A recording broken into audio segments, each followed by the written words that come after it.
Mari kita berdoa. Kami mengucapkan syukur Tuhan, kalau pada hari ini kami bisa melaksanakan ibadah, walaupun kami berbeda tempat dan waktu. Kami percaya jika kami melaksanakan ibadah dengan hati yang sungguh-sungguh, maka hadirat-Mu akan ada di tengah-tengah kami. Bajak tanah hati kami, agar setiap firman yang ditaburkan akan bertumbuh, berbuah 30 kali lipat ganda, 60 kali lipat ganda, bahkan 100 kali lipat ganda. Pimpin ibadah ini pada hari ini. Urapi setiap kami, agar ibadah kami akan menjadi ibadah yang berkenan di hadapan-Mu. Nama Tuhan dipermuliakan. Di dalam nama Kristus kami berdoa. Haleluya. Amin. Shalom. Saya percaya firman yang kita perkatakan setiap hari menjadi gaya hidup kita akan mengubah masa depan kita. Mari saudara, kita praktekkan setiap hari di dalam kehidupan kami.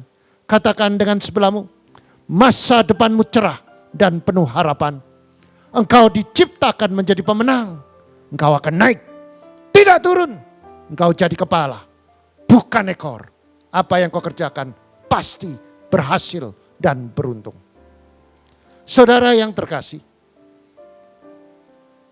hari ini saya akan membawakan kebenaran firman tentang iman. Dengan tema mengaktifasikan iman, meraih mujizat. Mari kita buka di dalam kitab Kejadian pasal 6 ayat 1 sampai 22. Mari kita baca berganti-gantian, saya baca yang pertama, saudara baca yang kedua. Kita bersaut-sautan sampai ayat yang ke-22. Ketika manusia itu mulai bertambah banyak jumlahnya di muka bumi, dan bagi mereka lahir anak-anak perempuan. Maka anak-anak Allah melihat bahwa anak-anak perempuan manusia itu cantik-cantik. Lalu mereka mengambil istri dari antara perempuan-perempuan itu, siapa saja yang disukai mereka. Berfirmanlah Tuhan, Rohku tidak akan selama-lamanya tinggal di dalam manusia, karena manusia adalah daging, tetapi umurnya akan 120 tahun saja.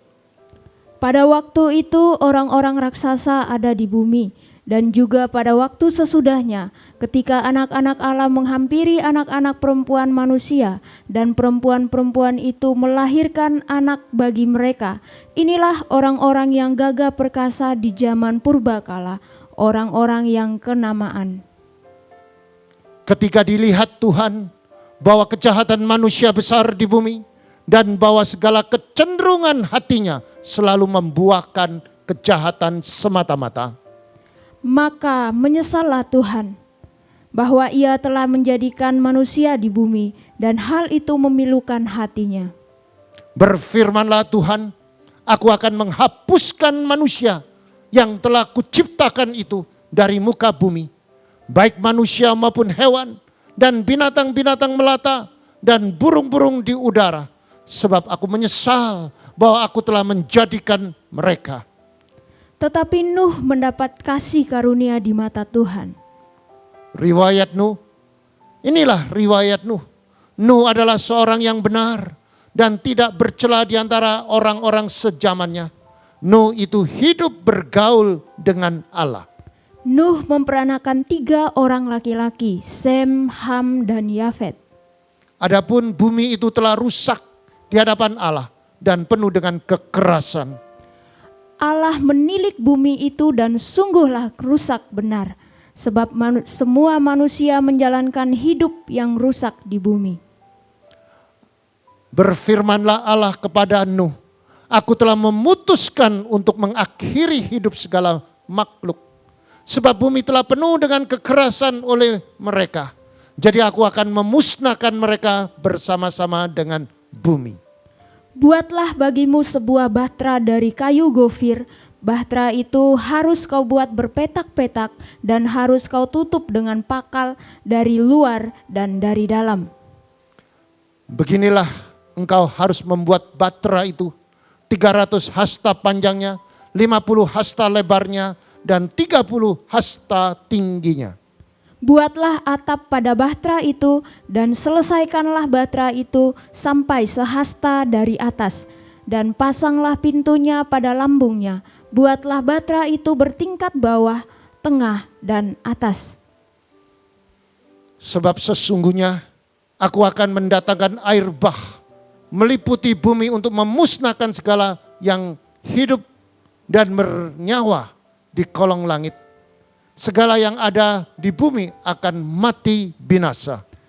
Tetapi dengan engkau, aku akan mengadakan perjanjianku, dan engkau akan masuk ke dalam bahtera itu, engkau bersama-sama dengan anak-anakmu dan istrimu dan istri anak-anakmu. Dan dari segala yang hidup, dari segala makhluk, dari semua haruslah engkau bawa satu pasang ke dalam bahtera itu, supaya terpelihara hidup bersama-sama dengan engkau. Jantan dan betina harus kau bawa. Dari segala jenis burung dan dari segala jenis hewan, dari segala jenis binatang melata di muka bumi, dari semuanya itu harus datang satu pasang kepadamu, supaya terpelihara hidupnya. Dan kau bawa bagimu segala apa yang dapat dimakan, kumpulkanlah itu padamu untuk menjadi makanan bagimu dan bagi mereka. Lalu Nuh melakukan semuanya itu tepat seperti yang diperintahkan Allah kepadanya. Demikianlah dilakukannya. Yang percaya firman Tuhan katakan amin. Saudara, kita kalau membaca dalam kitab Kejadian pasal 6 ayat 1 sampai 22, di mana Tuhan sedang murka atas perilaku manusia yang cenderung melakukan imoralitas atau seks bebas atau melakukan kejahatan dan kekerasan. Kalau kita baca Kejadian 6 ayat 2, dikatakan demikian. Maka anak-anak Allah melihat bahwa anak-anak perempuan manusia itu cantik-cantik. Lalu mereka mengambil istri dari antara perempuan-perempuan itu, siapa saja yang disukainya.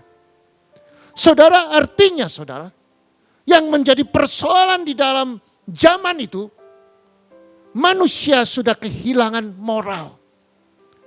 Manusia kalau dia melihat ada wanita yang cantik, dia merasa suka. Hawa nafsunya sudah terbangun. Dan dia ambil dengan kekerasan untuk sebagai istrinya. Inilah yang membuat Allah murka. Mereka kehilangan moral. Mereka melakukan immoralitas. Mereka tidak punya lagi akhlak. Mereka tidak punya lagi rambu-rambu etika. Mereka tidak punya moral.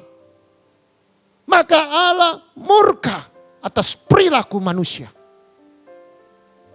Allah murka melihat perilaku manusia yang sesat. Dan segala kecenderungan hati manusia selalu membuahkan kejahatan. Sehingga memilukan hati Allah. Hati Allah sedih. Maka Allah mengatakan, aku menyesal menciptakan manusia. Saudara, ini adalah satu pesan yang sangat keras. Allah mengatakan, aku menyesal menciptakan manusia. Karena manusia itu daging. Kata menyesal itu memicu Tuhan untuk melakukan pemusnahan manusia di bumi.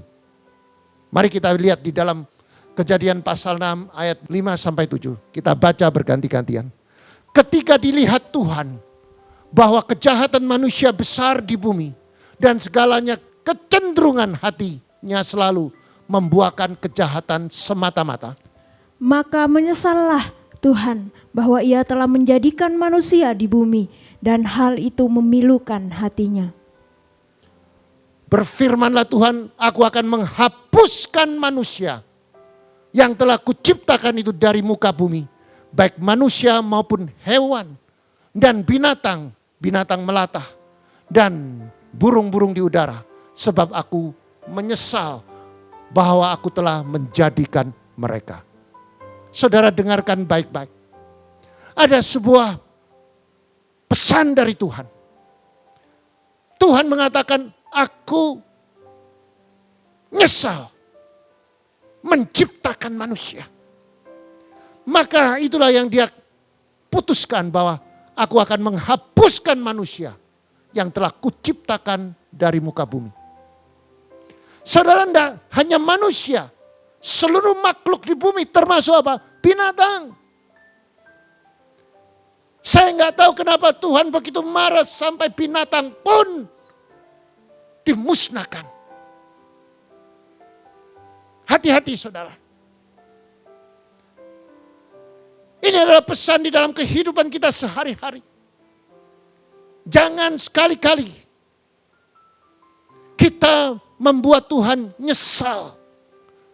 Jangan sekali-kali kita memilukan hati Tuhan dengan melakukan kejahatan, dengan melakukan imoralitas. Saudara yang terkasih, ada 4 rahasia yang dimiliki Nuh sehingga seluruh keluarganya diluputkan dari air bah dan memperoleh keselamatan. Antara lain, yang pertama, iman sejati yang dimiliki Nuh dengan mentaati firman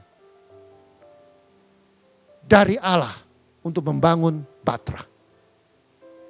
Saudara, iman yang sejati yang dimiliki Nuh. Pada waktu Nuh mendengarkan perintah Tuhan, Tuhan mengatakan, buatkan aku sebuah batra yang dengan besarnya atau dengan panjangnya 135 meter atau 300 hasta. Saudara, panjang yang 135, 300 hasta ini dengan konversi meter, 135 meter panjangnya saudara. 50 hasta lebarnya. Saudara, ini adalah sebuah proyek yang besar pada zaman itu. 6.000 tahun yang lalu Tuhan memerintahkan untuk membuat batra 135 meter atau 300 hasta, 50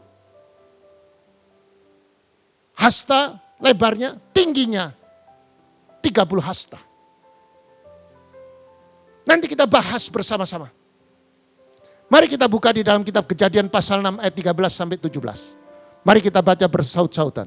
Berfirmanlah Allah kepada Nuh, aku telah memutuskan untuk mengakhiri hidup segala makhluk, sebab manusia telah penuh dengan kekerasan oleh mereka. Jadi aku akan memusnahkan mereka bersama-sama dengan bumi.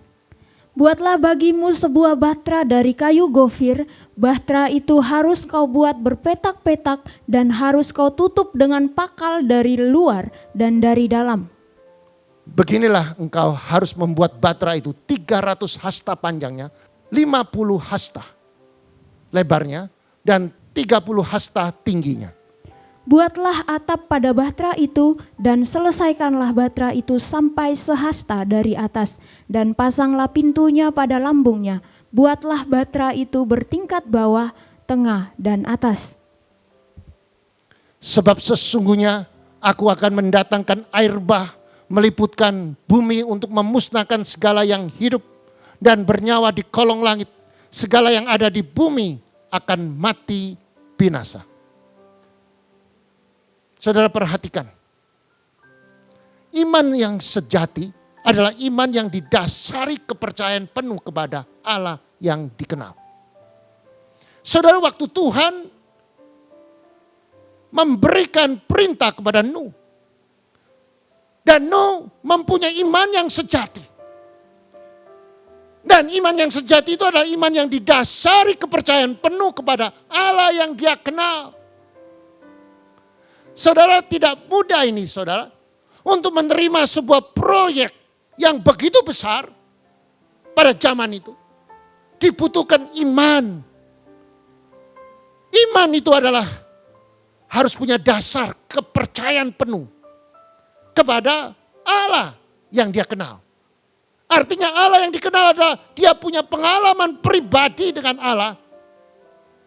Dan dia punya pengalaman pribadi gak cukup pengalaman saja, tapi dia mengenal Allah yang dia sembah, tanggung jawab, dan dia kenal Allahnya berdaulat di atas bumi ini. Dia kenal kuasanya, dia kenal kedahsyatannya, dia mengenal kasihnya. Maka iman itu akan muncul menjadi iman yang sejati. Dia kenal, dia percaya penuh. Untuk mencapai dan memilih iman yang sejati harus melalui sebuah proses yang berat. Dengan melalui tantangan-tantangan yang berat, yaitu perintah Allah untuk membuat batra yang besar. Dalam keadaan musim kemarau yang berkepanjangan, dan semua orang yang di komunitasnya sama sekali tidak mendukung mereka. Jika ingin memiliki iman sejati, harus berani menerima tantangan yang besar. Saudara perhatikan, pada waktu Tuhan memerintahkan Nuh, buatkan bagiku sebuah batra yang panjangnya 300 hasta. Lebarnya 50 hasta, tingginya 30 hasta. Artinya 130 meter panjangnya, 50 hasta artinya 22 meter setengah lebarnya. Tingginya 30 hasta atau 13,5 meter tingginya. Saudara, batra yang sebesar ini pada zaman itu dibangun enggak mudah, saudara. Batra yang dibangun pada zaman itu sangat-sangat sulit. Apalagi saudara, di dalam komunitasnya semua tidak mendukung. Mereka mentertawakan Nuh. Mereka mengatakan, Nuh kamu gila. Hujan tidak pernah ada. Musim kemarau yang berkepanjangan. Mana mungkin ada air. Apalagi kamu mau membangun batra. Artinya Nuh harus mempersiapkan dirinya sendiri, keluarganya sendiri untuk membangun batra itu. Untuk mendapatkan iman sejati harus berani praktek melakukan. Itu artinya firman yang dilakukan adalah kita mengaktifasikan iman kita. Kalau saudara mengaktifasikan iman kita, walaupun saudara ditakuti dan diintimidasi oleh kegagalan, saudara tidak akan khawatir lagi. Saudara tidak akan terpengaruh lagi.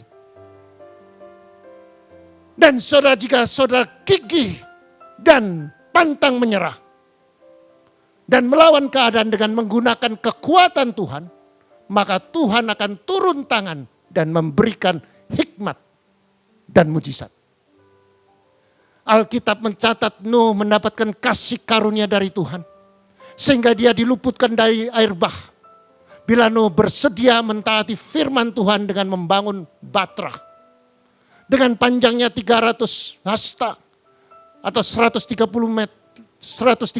meter. Lebarnya 50 hasta atau 22,5 meter.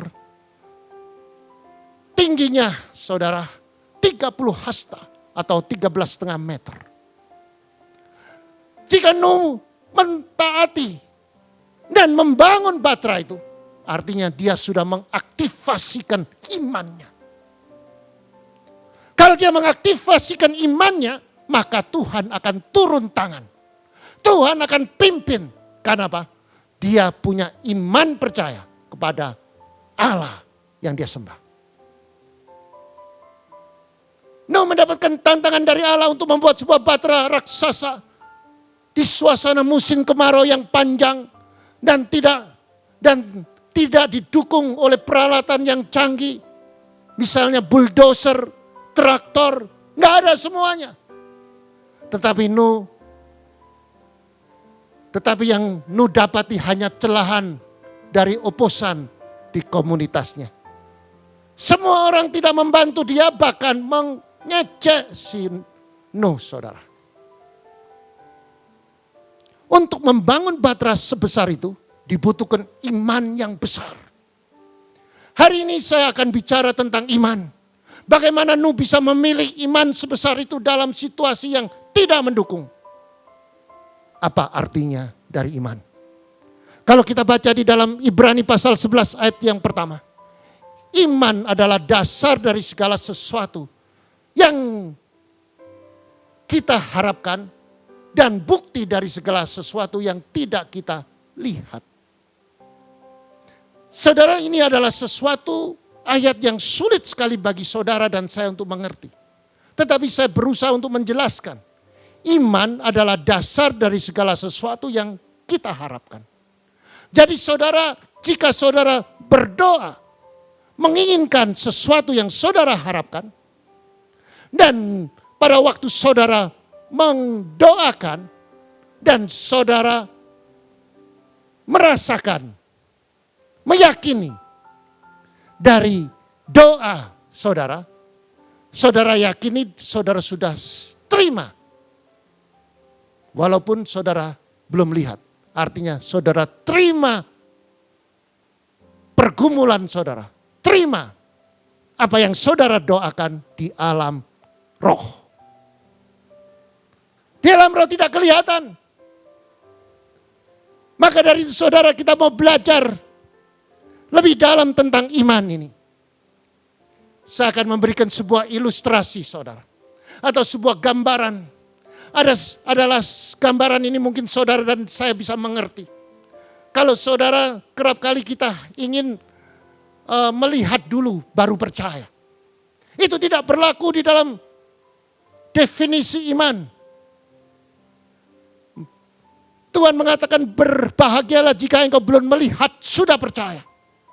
Itu iman saudara. Saudara, ada sebuah gambaran.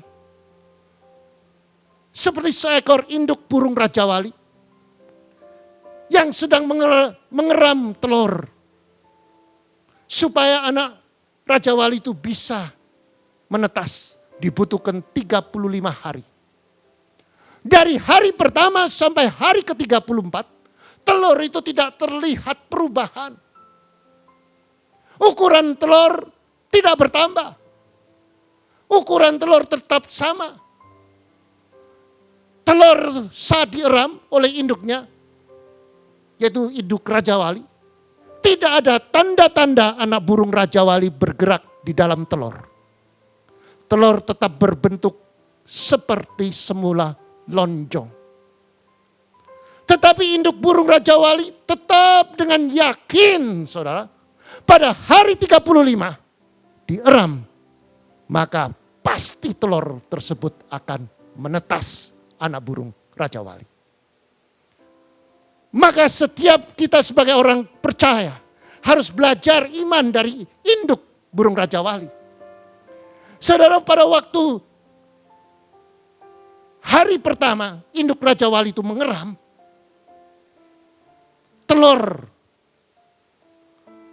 dari hari pertama sampai hari ke-34 tidak terlihat di dalam telur ada kehidupan. Mungkin pada waktu dia mengeram, mungkin ada yang bilang, "Hei induk Raja Wali, ngapain kamu lama-lama?" Dia tidak goyah. Dia tahu apa yang dia lakukan. Walaupun dia capek, walaupun dia mengalami sesuatu yang badannya lagi tidak enak atau sakit, dia tetap mengerami telur itu. Pada waktu ada badai, pada waktu ada persoalan, pada waktu dia kelaparan, dia tetap duduk, dia menjaga, mengerami telur itu. Dan dia rami sampai dia yakin bahwa telur itu akan menetas. Demikian juga saudara, kita harus belajar. Kelihatannya saudara sedang menghadapi persoalan. Saudara sudah berdoa, saudara sudah melakukan apa yang harus saudara lakukan. Saudara sudah berpuasa, saudara berdoa, tetapi tidak lihat indikasi penyakitmu sembuh. Tidak terlihat indikasi atau signal ekonomimu dipulihkan. Jangan takut. Saudara harus mengenal Allah yang kita sembah. Demikian itu Raja Wali. Dia tahu ada waktunya Tuhan. Pada hari ke-1 sampai 34 tidak terlihat apa-apa. Telurnya tetap tidak bergerak. Berbeda dengan manusia, saudara. Kalau manusia, sang ibu sedang mengandung, mungkin tiba-tiba anaknya masih bisa menendang, saudara. Atau saudara, anak bayi yang di dalam kandungan bisa menyikut. Tapi burung Raja Wali, waktu dia mengeram, telurnya tidak terlihat signal kehidupan. Dia yakin. Dia tidak mengatakan ini tidak ada kehidupan. Pada hari ke-20 dia katakan coba saya lihat. Coba saya buka kulit telur ini. Apa ada kehidupan? Tidak, saudara. Induk burung Raja Wali ini benar-benar.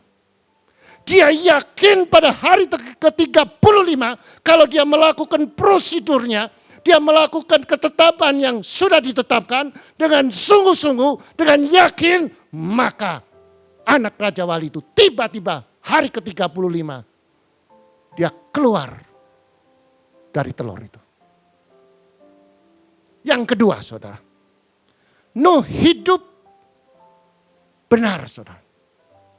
Di dalam bahasa aslinya Sedek. Sedek itu adalah orang yang benar, orang yang berbudi, orang yang adil, orang yang melakukan kebenaran firman Allah. Itu Sedek, saudara. Mari kita buka di dalam kitab Yosua 1 ayat 7. Hanya kuatkanlah dan teguhkanlah hatimu dengan sungguh-sungguh. Bertindaklah hati sesuai dengan seluruh hukum yang telah diperintahkan kepadamu oleh hambaku Musa. Janganlah menyimpang ke kanan atau ke kiri, supaya engkau beruntung kemanapun engkau pergi. Artinya setiap ia mendengarkan firman Tuhan dan melakukan dengan hati yang dikuatkan. Artinya sudah melalui proses. Hati yang dikuatkanlah hati yang melalui proses. Dan saudara, kalau hati yang sudah diproses, maka hati itu menjadi hati yang teguh. Artinya melalui proses maka firman Allah itu tertanam di dalam hati kita. Dan kita akan bertindak hati-hati. Saudara, di dalam hal ini Nuh membangun fondasi iman. Dia percaya dan menjadi kokoh di hadapan Tuhan. Walaupun ada pencobaan, walaupun ada ejekan, walaupun ia ada celahan, ia tidak goyah. Iman percayanya. Setiap Nuh melakukan firman, berarti dia melatih diri untuk menyalibkan kedagingannya. Dia menyalibkan hawa nafsunya, keserakahannya, iri hatinya, dendam itu dia patahkan. Dia tidak marah. Dia diejek. Dia ditertawakan. Dia tidak marah, saudara. Yang ketiga, Nuh tidak bercelah. Artinya Nuh orang yang punya integritas. Di dalam bahasa aslinya tamen. Tamen itu artinya jujur dan bisa dipercaya. Saudara, hari-hari ini banyak orang yang kehilangan kepercayaan. Tapi Nuh dia punya integritas. Dia bisa dipercaya. Dia diberikan perintah oleh Tuhan. Dia mentaati setiap perintah Tuhan sampai akhirnya. Saudara, coba kita baca di dalam kitab Kejadian 6 ayat 22. Mari saudara perhatikan. Kejadian 6 ayat 22. Lalu Nuh melakukan semuanya itu. Jadi apa yang diperintahkan oleh Tuhan kepada Nuh untuk membangun batra dari kayu gofir, dibikin petak-petak sesuai ukurannya semuanya dari Tuhan. Alkitab mencatat tepat seperti yang diperintahkan Allah kepadanya. Demikianlah dilakukan. Nuh adalah orang yang benar-benar melakukan apa yang diperintahkan Tuhan dan dia bisa dipercaya. Sudah berapa banyak kekristenan pada akhir zaman ini kehilangan integritas. Saudara, dimulai dari mana? Dari rumah tangganya saja, istri nggak percaya sama suami. Suami nggak percaya sama istri. Hari-hari ini kita kehilangan integritas. Tapi Nuh, dia mempunyai integritas. Dan Alkitab membuktikan dia membangun batra sebesar itu. Sepanjang 135 meter. Setinggi 13,5 meter. Lebar 22 meter setengah. Dia bangun hanya dengan keluarganya, saudara. Artinya keluarganya sudah punya kepercayaan sepenuhnya. Walaupun komunitas-komunitas itu semuanya menjadi oposisi bagi Nuh. Artinya saudara, Nuh sangat memprioritaskan untuk menjaga kekudusan. Bagaimana caranya? Yang pertama saudara, memenuhi pikirannya dengan membaca dan menghafal firman Allah. Setiap kali ada serangan saudara, pada pikiran kita tentang kejahatan dan kenajisan, maka kita dapat menangkalkan dengan kata-kata firman. Saudara, setiap kali pikiran kita tiba-tiba diserang oleh pikiran-pikiran yang jahat, maka kita perlu, hai pikiran yang jahat, keluar. Bapakku di surga mengatakan bahwa kerendahan hati dan takut akan Tuhan, ganjarannya kekayaan, kehormatan, dan kehidupan. Kita harus takut dengan Tuhan. Aku tidak mau melakukan kejahatan. Maka dari itu saudara yang terkasih, penuhi pikiran itu. Kiranya Tuhan akan memberkati aku berlimpah-limpah dan memperluas daerahku. Kiranya tangan Tuhan menyertai aku dan melindungi aku dari segala malapetaka. Kesakitan tidak akan menimpa aku. Aku percaya masa depanku cerah dan penuh harapan. Aku akan naik tidak turun. Kalau pikiran kita diserang, kamu akan gagal. Masa depanmu tidak cerah. Kamu akan mengalami kesulitan. Katakan, hai pikiran-pikiran yang negatif. Karena firman Allah mengatakan, doa orang benar dengan yakin didoakan, besar kuasanya. Maka saudara akan menanggalkan setiap serangan-serangan kepada pikiran kita tentang kejahatan dan kenajisan. Yang kedua, hindari diri dari komunitas pencemooh dan fasik, saudara. Mazmur pasal 1 ayat 1. Berbahagialah orang yang tidak berjalan menurut nasihat orang fasik. Yang tidak berdiri di jalan orang berdosa. Dan yang tidak duduk dalam kumpulan pencemooh. Saudara, di dalam bahasa aslinya bukan berbahagia, diberkati. Diberkatilah orang yang tidak berjalan menurut nasihat orang fasik. Artinya saudara harus mengikuti nasihat orang benar, bukan orang fasik. Siapakah orang fasik? Orang fasik ada di mana-mana, termasuk di dalam gereja. Bagaimana bisa? Kerap kali kita hanya mengatakan orang fasik adalah orang yang di luar gereja. Orang fasik definisinya adalah orang yang tidak pernah mau melakukan firman Allah. Dia fasik. Termasuk hamba Tuhan yang tidak melakukan firman Allah, dia fasik. Orang yang tidak berdiri di jalan, orang yang tidak berdiri di jalan orang berdosa, artinya nggak kumpul dengan orang-orang yang berdosa. Apalagi kumpul dengan pencemooh. Pencemooh itu orang yang suka ngeritik yang negatif. Suka ngerasani. Suka menghakimi. Jangan kumpul sama orang itu. Orang itu tidak akan membawa berkat. Yang keempat, saudara. Nuh bergaul dengan Allah. Suatu keajaiban yang luar biasa. Manusia dapat bergaul dengan Allah. Maka adalah sesuatu yang dahsyat.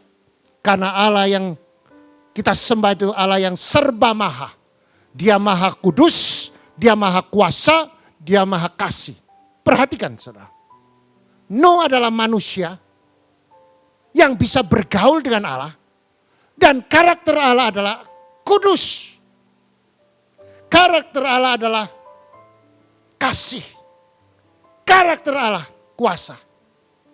Kalau Nuh bisa bergaul dengan Allah, artinya Nuh bisa menyatu dengan Tuhan. Kekudusannya seperti Allah. Kuasa, kasihnya seperti Allah. Bergaul dengan Allah, bahasa aslinya halak. Artinya to walk with God. Berjalan sepanjang waktu dengan Tuhan.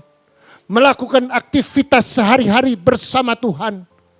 Intim, karib, saling mengerti karakter masing-masing. Wah, luar biasa saudara. Nuh bisa berjalan bersama Tuhan. Nuh bisa berkomunikasi. Nuh bisa intim dengan Allah. Maka karakternya sama dengan Allah. Bagaimana cara Nuh bisa bergaul dengan Allah saudara? Kita belajar. Saya percaya saudara, ada yang menafsirkan bahwa Nuh mempunyai hubungan melalui doa dengan Allah. Doa berbicara komunikasi dua arah. Saat dia mendengar pada saat teduh dan dia melakukan apa yang Tuhan perintahkan. Merenungkan saat kita mengucapkan firman. Untuk mengutarakan permohonan kita kepada Tuhan. Saudara pada waktu Nuh mungkin saudara dia berdoa. Dia merenungkan setiap doanya. Setiap firman. Saat dia mengucapkan firman untuk diutarakan permohonannya kepada Tuhan. Nuh ada yang menafsirkan juga. Dia membangun mezbah. Menyembah. Mengagungkan. Memuji. Dan menarik hadirat Allah. Mezbah itu bicara tentang penyangkalan diri saudara. Di mezbah ada penyembelihan korban. Di mezbah ada pembasuhan. Saudara di sini Nuh membangun mezbah. Waktu dia menyembelihkan korban. Dia taruh di altar. Dia bakar korban bakaran itu sampai habis. Maka keharuman bakaran itu menyenangkan hati Tuhan. Itu pada waktu zaman Nuh. Bagaimana zamannya sekarang saudara? Saudara tidak perlu saudara membawa lembu atau domba. Cukup saudara datang kepada hadiratnya. Saudara waktu saudara menyembah dia dengan roh dan kebenaran. Mengagung, memuji, menyembah. Menjadi gaya hidup saudara. Saudara sudah membangun mezbah. Pada waktu saudara mengaku setiap dosa saudara dan saudara bertobat. Saudara sudah membangun mezbah. Pada saudara melakukan, memberikan pengampunan. dan minta ampun kepada anggota keluarga kita, saudara sudah membangun mesbah keluarga. Nuh membangun hubungan dengan sesama manusia. Dan dimulai dari keluarga sendiri. Nuh memiliki keluarga yang solid. Ada kesatuan hati. Buktinya Nuh membangun Batra bersama istri dan anak-anaknya di tengah komunitas orang yang tidak percaya. Saudara, ini adalah tidak mudah kalau Nuh tidak solid. Nuh tidak pernah membangun hubungan yang baik dengan seluruh keluarganya. Maka keluarganya tidak akan mendukung Batra, membangun Batra bersama Nuh. Maka dari itu saudara, kita perlu belajar bagaimana caranya Nuh bisa menjadi imam yang bijaksana terhadap istri dan anak-anaknya, saudara. Mari kita pelajari artinya bijaksana. Suami yang bijaksana adalah suami yang mendengarkan kesulitan istri dan memberikan solusi, memberikan jalan keluar. Mau mengerti apa yang menjadi kesulitan, apa yang menjadi masalah yang dihadapi oleh istri. Mau melindungi, mau mengayomi, mau memberikan jalan keluar kalau istri sedang mengalami kesulitan atau anak sedang mengalami kesulitan. Suami yang bijaksana, suami yang mau berkorban bagi istri dan anak-anaknya. Suami yang bijaksana mencukupi kebutuhan lahir dan batin. Suami yang bijaksana menghormati dan mengasihi. Suami yang bijaksana adalah mengajar dan mendidik anak sampai menjadi orang yang takut akan Tuhan. Saudara yang terkasih, jika kita amati kejadian demi kejadian akhir ini, maka ada tanda-tanda kejadian akhir zaman. Manusia dikuasai dengan hawa nafsu. Hidupnya dalam kedagingan cenderung mengabaikan perintah Allah. Itu adalah gambaran seperti zaman Nuh. Zaman Nuh sebelum air bah, manusia makan dan minum berfoya-foya. Kawin mengawini, seks bebas. Kalau kita lihat zaman sekarang tidak ada bedanya pada zaman Nuh. Saudara yang terkasih, mari saudara perhatikan ada nasihat saudara. Agar kita berjaga-jaga seperti terjadi pada zaman Nuh. Air bah itu datang dengan tiba-tiba. Demikian juga anak manusia akan datang dengan tiba-tiba. Yaitu kedatangan Tuhan Yesus kedua kalinya. Maka dari itu saudara yang terkasih, kita perlu berjaga-jaga. Jagalah perilaku kita. Salibkan diri kita. Ada nasihat untuk berjaga-jaga itu artinya saudara. Kita perlu introspeksi setiap hari.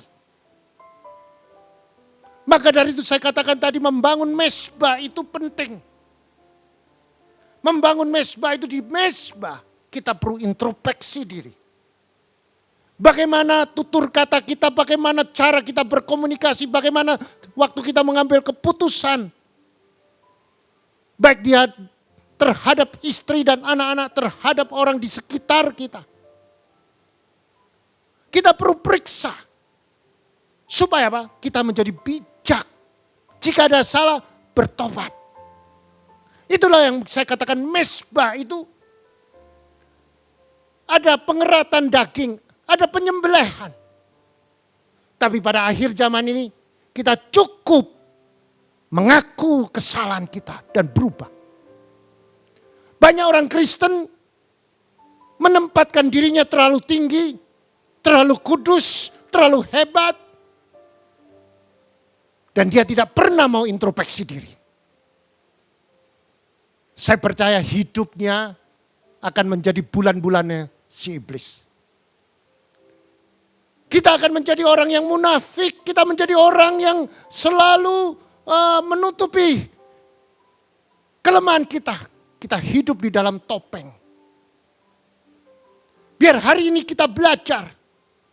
Artinya kita harus berjaga-jaga. Jaga karakter kita. Mari kita buka di dalam kitab Matius 24 ayat 36. Sampai 39 kita baca. Bersaut-sautan. Tetapi tentang hari dan saat itu tidak seorang pun yang tahu. Malaikat-malaikat di surga tidak. Dan anak pun tidak. Hanya Bapa sendiri. Nasihat supaya berjaga-jaga. Sebab sebagaimana halnya pada zaman Nuh, demikian pula halnya kelak pada kedatangan Anak Manusia. Sebab sebagaimana mereka pada zaman sebelum air bah itu makan dan minum, kawin dan mengawinkan, sampai kepada hari Nuh masuk ke dalam bahtera. Dan mereka tidak tahu akan sesuatu sebelum air bah itu datang dan melenyapkan mereka semua. Demikianlah pula lah halnya kelak pada kedatangan Anak Manusia. Saudara, ini adalah nasihat supaya saudara dan saya berjaga-jagalah. Jagalah kehidupan kita karena apa? Tiba-tiba akan terjadi. Dan di Alkitab mengatakan akan terjadi seperti zaman Nuh. Anak manusia akan datang kembali. Saudara, itu tandanya. Kalau saudara dan saya tidak berhati-hati, kita akan mengalami masalah yang besar dalam kehidupan kita. Jaga perilaku kita. Jaga karakter kita. Jadilah orang yang punya integritas. Jadilah Kristen. Kristen yang takut akan Tuhan. Karena firman Tuhan mengatakan kerendahan hati dan takut akan Tuhan. Ganjarannya kekayaan, kehormatan, dan kehidupan. Mari saudara. Saudara sudah mendengarkan kebenaran firman. Saya akan berdoa bagi saudara. Mari kita pejamkan mata kita. Terima kasih Tuhan. Kalau kami sudah mendengarkan kebenaran firman-Mu Tuhan. Ada teguran. Ada nasihat. Supaya kami menjadi benar di hadapan-Mu Tuhan.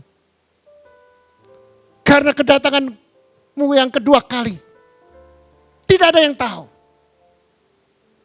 Dan juga tidak lama lagi. Setiap saudara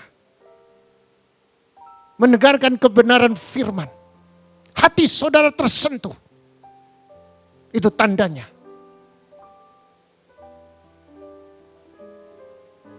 Tuhan berbicara dalam hidupmu. Setiap saudara tersentuh oleh firman Allah, saudara boleh angkat tangan. Setiap saudara yang mengangkat tangan, saudara renungkan untuk menjadi orang yang meraih mujizat. Ada 4 rahasia. Supaya kita hidup berkemenangan. Yang pertama saudara, kita harus punya iman yang sejati. Mentaati firman Allah. Untuk membangun bahtera. Bahtera itu bicara tentang keluarga. Kita membangun keluarga bersama-sama keluarga kita. Istri, anak. Dimulai dari imamnya. Dan kita harus punya iman yang sejati. Dengan mentaati firman. Dan melakukan firman. Itu tandanya saudara mengaktifasikan iman saudara. Dengan membangun bahtera. Bahtera di dalam rumah tangga saudara.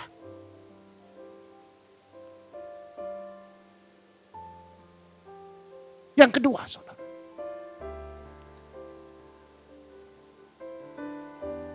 Kita harus memiliki hidup yang benar. Hidup yang benar adalah orang yang mempunyai keyakinan bahwa setiap firman yang dilakukan itu adalah orang yang benar. Yang ketiga, saudara, tidak bercela. Menjaga kekudusan, mempunyai integritas, bisa dipercaya. Setiap firman yang disampaikan, dilakukan dengan benar-benar menjadi orang yang jujur, menjadi orang yang bisa dipercaya, tanpa celah. Menjaga kekudusan. Yang ketiga. Yang keempat, bergaul dengan Allah. Saudara, manusia bisa bergaul dengan Allah, sudah dibuktikan pada waktu Nuh. Suatu keajaiban yang luar biasa, manusia bisa dapat bergaul dengan Allah yang serba kudus, maha kudus, maha kasih, maha kuasa. Saudara, untuk bisa bergaul dengan Allah, kita perlu membangun mezbah. Supaya hidup kita di dalam kekudusan. Di dalam mezbah, kita mengadakan penyembelihan korban. Tapi pada zaman perjanjian baru, kita cukup mengaku dosa kita. Kita perlu introspeksi. Kalau sudah dicelikan mata rohani, kita ada kesalahan, kita berani mengakui kesalahan. Berani bertobat.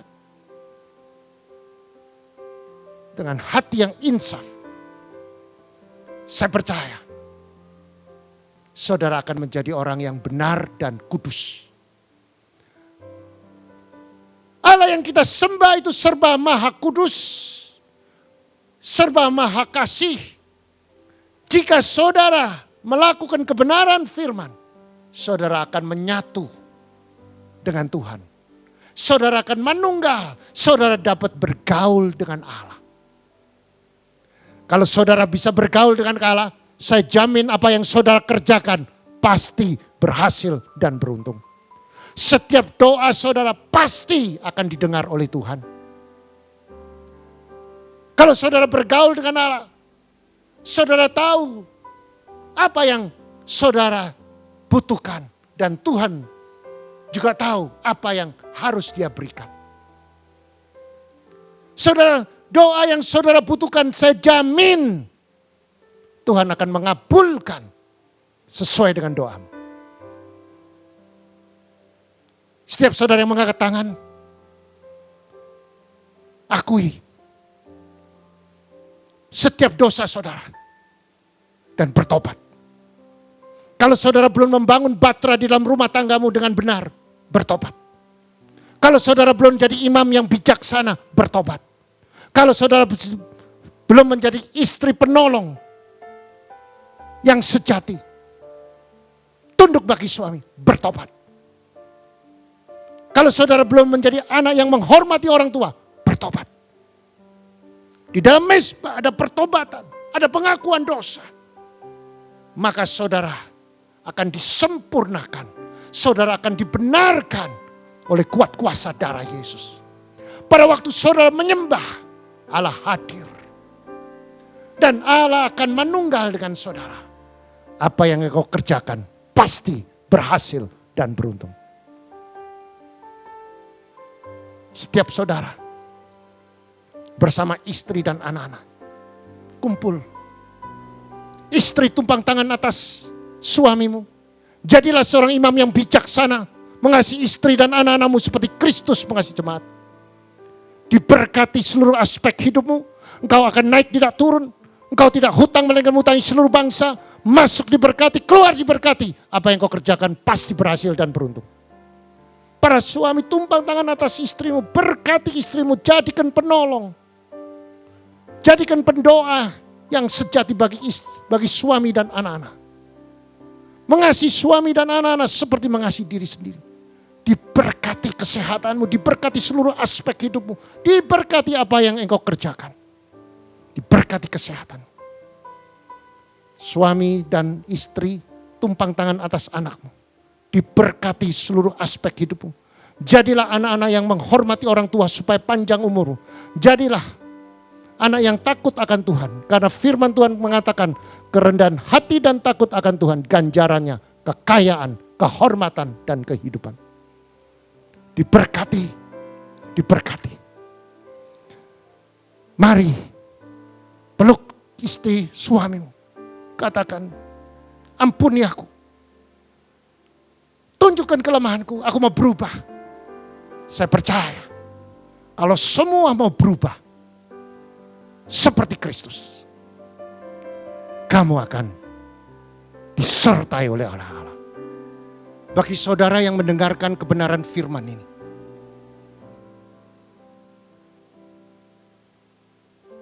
dan saudara belum menerima Yesus sebagai juru selamat, dan saudara ingin menerima Yesus sebagai juru selamat pribadinya, saudara boleh angkat tangan.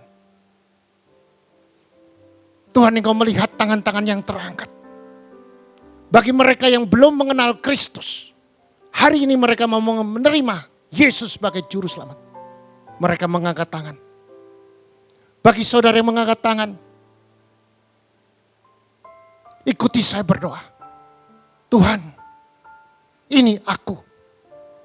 Hari ini aku mau menerima Engkau sebagai juru selamat pribadiku. Aku mengaku dengan mulut bahwa Yesus adalah Tuhan.